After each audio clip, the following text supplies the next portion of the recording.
डूंगरपुर नगर परिषद के 40 वार्डों के आरक्षण की लॉटरी के बाद स्थानीय राजनीति गर्मा गई है।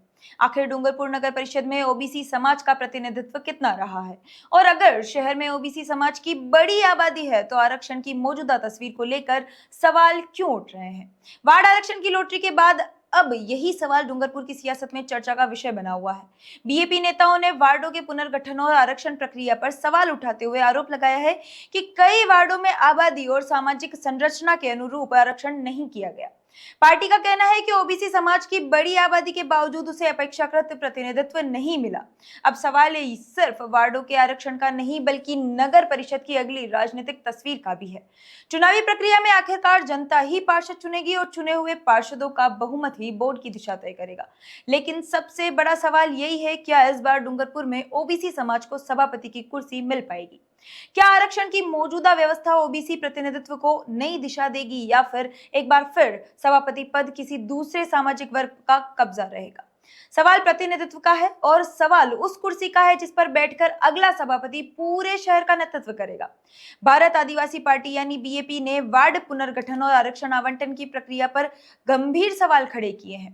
पार्टी नेताओं ने आरोप लगाया है कि वार्डों का वास्तविक पुनर्गठन करने के बजाय सिर्फ वार्ड नंबरों में फेरबदल कर प्रक्रिया पूरी की गई। बीएपी के प्रदेश अध्यक्ष दिग्विजय सिंह और जिला अध्यक्ष अनुतोष रोट का दावा है कि प्रशासन ने वार्डों की भौगोलिक स्थिति और आबादी को ध्यान में रखते हुए वास्तविक पुनर्संरचना नहीं की। नेताओं ने उदाहरण देते हुए कहा कि पुराने वार्डों के क्रम में बदलाव कर उन्हें नए नंबरों में शामिल किया गया। हालांकि इन आरोपों की स्वतंत्र पुष्टि नहीं सामने आई है।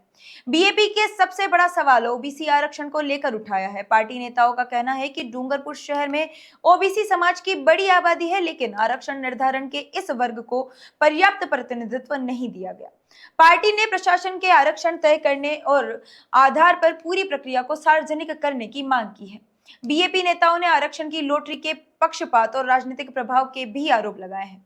उनका दावा है कि कुछ वर्गों को बार बार अवसर मिलने की स्थिति बनी, जबकि ओबीसी वर्ग को कथित तौर पर पीछे रखा गया है। नेताओं ने जयपुर से राजनीतिक प्रभाव के जरिए लॉटरी प्रक्रिया को प्रभावित करने का आरोप भी लगाया है। हालांकि इन आरोपों की भी स्वतंत्र पुष्टि नहीं हुई है।